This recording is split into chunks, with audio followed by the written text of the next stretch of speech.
Assalamu alaikum. Here Talha Mazhar currently studying as third year MBBS student in Nishtar Medical University. आज की जो हमारी video है वो FSC सेकंड ईयर में जो हमारे पास सब्जेक्ट इंग्लिश है उसमें आप मैक्सिमम मार्क्स कैसे ले सकते हैं, तो इसके बारे में हम बात करेंगे। तो आपको जो मैं पॉइंट्स बताऊंगा उन सबको अपने फॉलो करना है। चलिए वीडियो का आगाज करते हैं। देखिए, फर्स्ट ऑफ ऑल हमारे पास इंग्लिश में मार्क्स कम क्यों आते हैं, क्या रीजन होती है कि आपका दीगर स्टूडेंट्स के कंपैरिजन में मार्क्स कम आते हैं। देखिए, कुछ रीजन होते हैं। फर्स्ट ऑफ ऑल हमारे पास आपकी स्पेलिंग मिस्टेक्स, सबसे ज्यादा जो आपके नंबर काटते हैं वो स्पेलिंग मिस्टेक्स एंड ग्रामर। आपकी ग्रामर वीक होती है, आपको ये नहीं पता कि कहाँ वाज यूज करना है, कहाँ वर्ड यूज करना है, कहाँ इज एम आर यूज करना है, हेल्पिंग वर्ड्स कहाँ यूज करने हैं, दा कहाँ यूज करना है। तो इस वजह से आपके मार्क्स कम आते हैं, ठीक है। और पुअर प्रेजेंटेशन और हैंड राइटिंग तो एक में ही इंक्लूड कर लेते हैं हम। ये चीज आपकी पुअर होने की वजह से आपके मार्क्स दीगर स्टूडेंट्स की निस्बत कम आते हैं, ठीक है। और उसके बाद हमारे पास एक और जो मेन रीजन है वो है अच्छा कंटेंट ना लिखना, ठीक है। तो अब हम इस बारे में बात करेंगे और हर पॉइंट पे फोकस करेंगे और बताऊंगा कि आप मैक्सिमम मार्क्स कैसे हासिल कर सकते हैं इंग्लिश में। देखिए, as far as presentation is concerned, उसके लिए थोड़ा टाइम दें।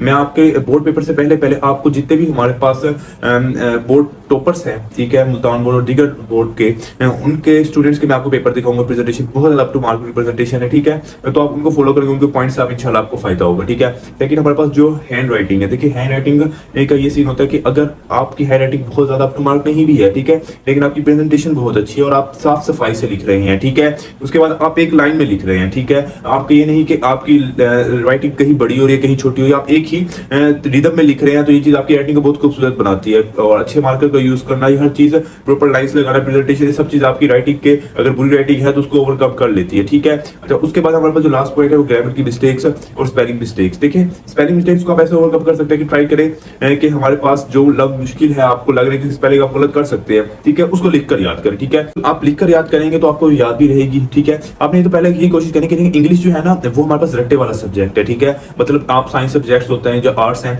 उनमें आप अपना कंसेप्ट लिख सकते हैं, अपने तरफ से क्रिएटिविटी लगा सकते हैं। लेकिन इंग्लिश एक ऐसी चीज है कि आपको वो वर्ड टू वर्ड लिखना होता है, ठीक है। आप वहां पे अगर अपनी वर्डिंग लिख के आएंगे, अपना कंसेप्ट लिख के आएंगे तो यकीनन आपको नंबर कम ही मिलेंगे, ठीक है। तो आपने इंग्लिश में रट्टा लगाना होता है। आप रट्टा लगाने का सबसे अच्छा तरीका क्या है, लिख के याद करेंगे और रिवाइज अगेन एंड अगेन। ये हमारे पास मेन दो टर्म्स हैं रट्टा लगाने के लिए और चीजों को अच्छे से याद करने के लिए, ठीक है। तो इस आपकी स्पेलिंग मिस्टेक्स भी ओवरकम हो जाएगी और अगर लिख कर याद करेंगे, बार बार पढ़ेंगे तो आपकी ग्रामर मिस्टेक्स भी ओवरकम हो जाएंगी, ठीक है। तो ये आपने काम लाजमी करना है। अच्छा, as far as teacher is concerned, तो आपके पास ना एक अच्छा टीचर होना बहुत जरूरी है जो आपके ड्रॉबैक्स आपको बताए, जो आपको पेपर आपसे अच्छी टेस्टिंग ले, ठीक है। और टेस्टिंग लेने का, अच्छी टेस्टिंग लेने के बाद आपको पेपर चेक करके दे, ठीक है। वो आपको बताए कि आपकी यहाँ मिस्टेक है पेपर में, आप यहाँ गलती कर रहे हैं, ठीक है। तो ये चीज आपको बहुत ज्यादा फायदा करेगी। अच्छा टीचर ऐसा टीचर होना जो आपके लेवल पे आपको बताए कि ये चीज यहाँ से करें, ये चीज आप यहाँ से करें। ये टीचर बहुत ज्यादा आपके लिए हेल्पफुल साबित हो सकता है जो आपको आपके लेवल पे आके पढ़ाता है, ठीक है। तो एक अच्छे टीचर का होना आपके लिए बहुत जरूरी है। As far as guide book is concerned, देखें गाइड बुक में हमारे पास आप 2 गाइड बुक्स रख सकते हैं अगर आपने बहुत ज्यादा अच्छे मार्क्स सिक्योर करनी है, ठीक है। लेकिन अगर आप एक बुक भी लग लें तो गुजारा हो जाएगा, ठीक है। आप एक बुक सोफ में रख लेंगे, एक हार्ड में रख लेंगे।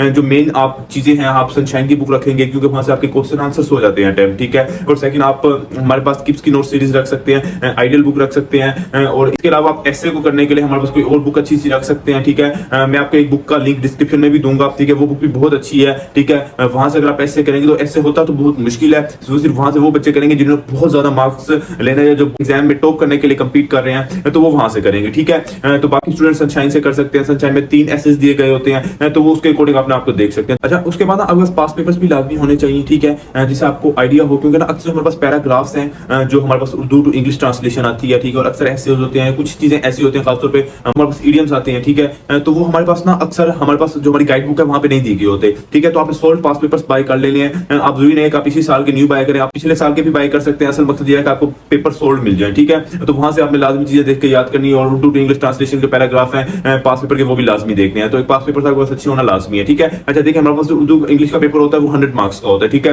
100 में हमारे पास 20 एमसीक्यू और 80 हमारे पास सब्जेक्टिव के होते हैं। देखिए ऑब्जेक्टिव है ना, ऑब्जेक्टिव को 4 पार्ट्स में डिवाइड किया होता है। हर पोर्शन में हमारे पास 5-5 एमसीक्यूज होते हैं, ठीक है। देखिए हमने करना यह है कि ना जो हमारे पास हर पोर्शन है ना, कुछ हमारे पास एमसीक्यूज आते हैं हमारे पास लेसन से आते हैं, कुछ हमारे पास ग्रामर से रिलेट करके आते हैं, कुछ हमारे पास टेंस से रिलेट करके आते हैं, कुछ हमारे पास सिंपल हमारे पास किसी ना किसी ग्रामर के पार्ट से रिलेट करके आते हैं। वो आप पे डिपेंड करता है कि आप देखिए आपने करना यूं है कि ना जो हमारे पास पोर्शन है आपने एक पोर्शन उठाना है। पहले ना उस पोर्शन की जितने भी रूल्स और ट्रिक्स है ना जो हमारे पास बुक में लिखे हुए टीचर आपको बता रहे हैं, ठीक है, उनको पहले एक बार माइंड में बिठाएंगे, आप उन सारों को एक बार पढ़ेंगे। उसके बाद आप अपनी जो हमारे पास गाइड बुक है, गाइड बुक में ही हमारे पास रूल्स एंड ट्रिक्स के बाद हमारे पास प्रैक्टिस के लिए एमसीक्यूज दिए होते हैं, वो देख लेंगे, ठीक है। उसका हमारे जो पास पेपर्स हैं, पास पेपर से आप देख लेंगे तो एमसीक्यूज इंशाल्लाह यहां से आप कैसे अटेम्प्ट हो जाएंगे सारे, ठीक है। सबसे पहले अपने रूल्स एंड फॉर्मूलाज लाजमी देखते हैं। अगर आप ऐसे ही देखेंगे तो आपको समझ नहीं आएगा और भूल भी जाएगा। इसके इसके अलावा अक्सर जो टीचर्स आपको ट्रिक्स बताते हैं कि हमारे पास फलां टेंस में ये फार्मूला लग रहा है, फॉर एग्जांपल हमारे पास टू हो गया, टू के बाद हमेशा फर्स्ट फॉर्म आती है, ठीक है, ये यूनिवर्सल रूल है, ठीक है। इसी तरह हमारे पास वुड, विल, शुड, शैल, इस तरह जो हमारे पास इस तरह के वर्ड्स हैं इनके बाद हमेशा फर्स्ट फॉर्म आती है, ठीक है। हैड, हैज, हैव, इसके बाद थर्ड फॉर्म आती है हमेशा, ठीक है। तो ये काफी सारी चीजें ऐसी हैं जो आपको यहाँ से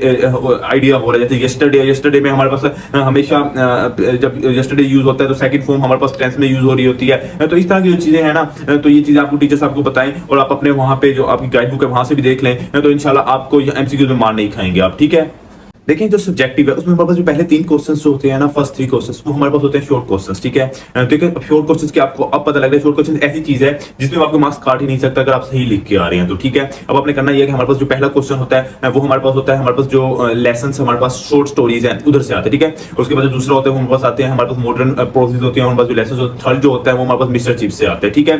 तो हमारे पास क्वेश्चन होते हैं सारे। अब ना करना ये है कि आपने एक तो एक्सरसाइज वाले क्वेश्चन है वो तो आपने बहुत अच्छे करने ही करने हैं, ठीक है। और सेकंड जो चीज आपने करनी है वो करनी है हमारे पास जो सनशाइन है ना और किप्स नोट सीरीज है जो हमारे पास ये दो गाइड बुक ज्यादा यूज होती हैं, ठीक है। इन पे ना एंड पे ना हमारे पास सवाल दिए गए हैं, एक्स्ट्रा सवाल, ठीक है। उसमें जो बुक मार्क वाले सवाल है ना खास तौर पे सनशाइन में, ठीक है, वो क्वेश्चन आपने करने हैं, लाजमी करने हर चीज में करने, क्योंकि यहाँ पे तो आप मार्क बिल्कुल भी लूज नहीं कर सकते ना, ठीक है, ठीक है। वो क्वेश्चन आपने करने हैं तो, और उसके बाद एक्सरसाइज वाला ये आप कर लेंगे तो मोर देन इनफ हो जाएंगे और यहीं से ही अटेम्प्ट हो जाते हैं, ठीक है। उसके बाद अगर आप करना चाहते हैं तो पास पेपर में आपने मैंने कहा था आप सोल्व लेंगे तो वहां से आप देख सकते हैं कि हमारे पास पेपर में सोल्व से आप क्वेश्चंस कर सकते हैं, ठीक है। अच्छा, करना ऐसे आपने कहना जो हमारे पास क्वेश्चंस है ना इनको आपने लिख के याद करना, ठीक है। लिख कर याद करेंगे तो आपको याद रहेंगे, इज़मार की मिस्टेक भी ना हो, दा की मिस्टेक भी ना हो, छोटी छोटी मिस्टेक्स होते हैं वो आपके मार्क्स काट लेते हैं, ठीक है। तो ये क्वेश्चंस आंसर जो इनको बहुत ज्यादा अप टू मार्क करने, प्रेजेंटेशन इनमें अटेम्प्ट करें बहुत ज्यादा अच्छी हो, वो आपको प्रेजेंटेशन दिखा भी दूंगा कि बहुत ज्यादा अच्छी प्रेजेंटेशन से मेरी क्या मुराद है, ठीक है। उसके बाद हमारे पास उसके बाद होता है वो एसे आता है। देखिए एसे एक ऐसी चीज है जो जिसमें ना आपको ना 18 मार्क्स भी मिल जाते हैं आउट ऑफ 20, ठीक है। जिसको 18 मिलते हैं फिर वो 96, 97, 98 की लाइन में ही आता है, ठीक है। तो 18 किसको मिलते हैं? 18 मार्क्स उसको मिलते हैं जिसका हमारे पास जो एसे है वो बहुत ज्यादा अप टू मार्क लिखा होता है, ठीक है। अप टू मार्क में देखिए मैं आपको बताया, मैं आपकी गाइड बुक बताऊंगा, ठीक है, वहां पे बहुत ज्यादा अप टू मार्क लिखा हुआ है। उसके अलावा सनशाइन में हमारे पास ब्रिलियंट स्टूडेंट्स के लिए हमारे पास एसे है वो भी बहुत अच्छा लिखा हुआ है, ठीक है, वो आप कर सकते हैं। और साथ साथ आप उसमें हमारे पास थोड़ी बहुत कोटेशंस डिफरेंट गाइड बुक से या नेट से उठा के उसमें ऐड कर सकते हैं ताकि आपका जो हमारे पास एसे है वो बहुत ज्यादा लेंथी हो और बहुत ज्यादा अच्छा लिखा हो। अच्छा, करना यह है कि आपने जो एसे है, ठीक है, उसमें जो हमारे पास इंपॉर्टेंट जो मुश्किल इंग्लिश के वर्ड्स आप यूज करेंगे उसको आपने हाईलाइट कर देना, मार्कर से लिखना, ठीक है, ताकि उसको नजर आए कि इसने मुश्किल टर्म्स भी यूज की हुई हैं और वो चीज उसके ज्यादा अट्रैक्शन रहे बानिस्बत आपकी ग्रामर की, ठीक है। तो ये चीज आपने लाजमी करनी है। अच्छा, उसके बाद हमारे पास जो एसे है, ऐसे में एक चीज आपने लाजमी करनी है कि कम से कम 8 पेजों का आपका एसे हो, स्पेलिंग मिस्टेक्स बिल्कुल भी ना हो, जो आप कोटेशन दे रहे हो वो मार्कर से लिखें, तो ये चीज आपकी बहुत ज्यादा हेल्प करेगी आपको एसे अटेम्प्ट करने में, ठीक है। अच्छा, उसके बाद हमारे पास क्वेश्चन होता है, देखिए वो तो ईडियम्स का। देखिए ईडियम्स के लिए हमारे पास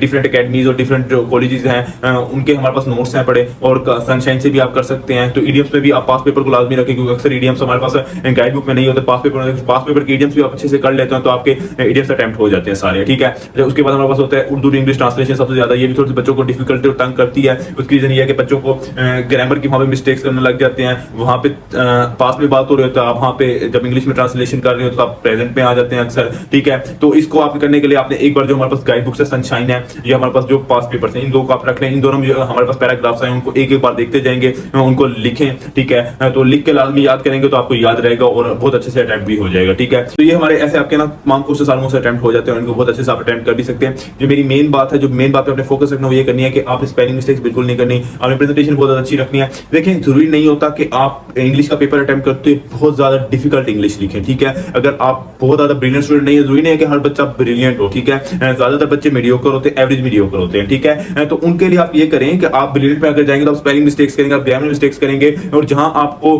आप एवरेज एफर्ट्स करके जहां आपने 90 तक लेने तो वो आपको 80 की लाइन में ले आएगा, ठीक है। तो आपने करना ये है कि जो आप पेपर अटेम्प्ट करें, आप मेरी यकीन करें, अगर आप पेपर अटेम्प्ट करें, आप पेपर में कोई भी ग्रामर मिस्टेक नहीं करें, आप कोई भी स्पेलिंग मिस्टेक नहीं करें, आपने सिंपल इंग्लिश लिखी हुई है, अच्छे अल्फाज में उसको समझा रहे हैं और जितना उसने पूछा उतना जवाब दे रहे हैं, तो आपके 90 प्लस मार्क्स इजीली आ जाते हैं इंग्लिश में, ठीक है। वो 90 से ऊपर जाने के लिए आपको एक्स्ट्रा एक्स्ट्रा एफर्ट्स लगाने पड़ते हैं, मुश्किल चीजें याद करनी पड़ती है। 90 मार्क्स इजीली ले सकते हैं अगर स्पेलिंग मिस्टेक नहीं कर रहे तो, ठीक है। तो इसलिए आप ट्राई करें कि आपको पता होगा कि एवरेज स्टूडेंट है या ब्रिलियंट स्टूडेंट है, ठीक है। एवरेज स्टूडेंट है तो स्पेलिंग मिस्टेक्स ना करें और इजी वाली चीजों पे चले जाएं, या जो हमारे पास सनशाइन में मीडियोकर बच्चों के चीजें हमारे पास एसेज लेटर्स वगैरह दिए गए हैं वो आप देख के याद करेंगे, ठीक है। तो वहां से उसमें सबसे बड़ी बात है कि स्पेलिंग मिस्टेक्स ना करें, तो ये चीज आपकी बहुत ज्यादा हेल्प करेगी, मार्क्स अच्छे आ जाएंगे, ठीक है। As well as paper attempt की तरतीब तो वो मैं आपको प्रेजेंटेशन में बता दूंगा, मैं भी बता देता हूँ कि हमारे पास सबसे पहले आप क्वेश्चन अटेम्प्ट करेंगे, ठीक है। उसके बाद आप ईडियम्स कर लेंगे, उसके बाद Urdu to English paragraph translation है वो कर लेंगे, ठीक है। उसके बाद आपने जो हमारे पास ये याद रखना है कि जो हमारे पास ऐसे है ना उसको आप लास्ट में लिखेंगे, ठीक है। उसके लिए कम से आपने 45 से 50 मिनट बचाने हैं, ठीक है, ऐसे को अटेम्प्ट करने के लिए। मैं आपसे तमाम पॉइंट्स डिस्कस कर रहे हैं, अगर आपको कोई भी सवाल है तो आप मुझसे कमेंट सेक्शन में पूछ सकते हैं, ठीक है, या मुझे इंस्टाग्राम और फेसबुक कहीं भी कॉन्टेक्ट कर सकते हैं, दोनों का लिंक मैं आपको डिस्क्रिप्शन में दे दूंगा। मिलते हैं अगली वीडियो में, तब तक मुझे दीजिए इजाजत, अल्लाह हाफिज।